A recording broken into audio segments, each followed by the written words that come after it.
a fierce supporter of the Constitution. That's why he's our candidate. Should he win in the general election, which seems likely since Utah hasn't sent a Democrat to the Senate in 40 years, he'll have to swear an oath to protect and defend the Constitution. And I'm looking forward to being there when he does. He's also signed a note to Grover Norquist not to raise taxes. That's right.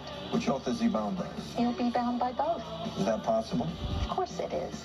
That's how we're going to rein in government spending. Do you think part of a senator's job should include listening to experts, considering new information, hearing dissenting opinions, and then casting his best vote? I sure do. If 10 Nobel Prize-winning economists were to walk into his office and say, this is a national emergency and we need to increase revenue by asking for a small sacrifice from the wealthiest 1% of us, Mike Lee wouldn't even discuss it. Based on his 0 years of experience in economics and tax policy, he's taken an oath not to learn anything new while a member of the U.S. Senate. When you blur the distinction between public and private, there are problems. Same thing when you blur the distinction between answers and nonsense. Does a private restaurant in Kentucky have the right to deny service to black people? What it gets into is this.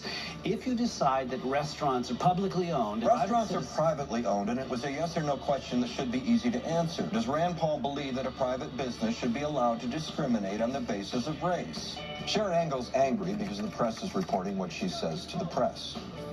The statement goes on. We needed to have the press be our friend. We wanted them to ask the questions we want to answer. Do not laugh. I felt the exact same way about the bar exam. When did that newsroom become a courtroom? I was going to say the same thing. He was a prosecutor. I'm sorry? Before he was an anchor, before he was a reporter, before he was a speechwriter, he was a prosecutor. He graduated college at 19, law school at 21, and signed up with the Brooklyn District Attorney's Office, where he racked up a 94% conviction record. The newsroom turned into a courtroom, Reese, because I made the decision that American voters need a fucking lawyer. You know, our founding fathers, they put that Second Amendment in there for a good reason, and that was for the people to protect themselves against a tyrannical government. I hope that's not where we're going, but you know, if this Congress keeps going the way it is, people are really looking towards those Second Amendment remedies.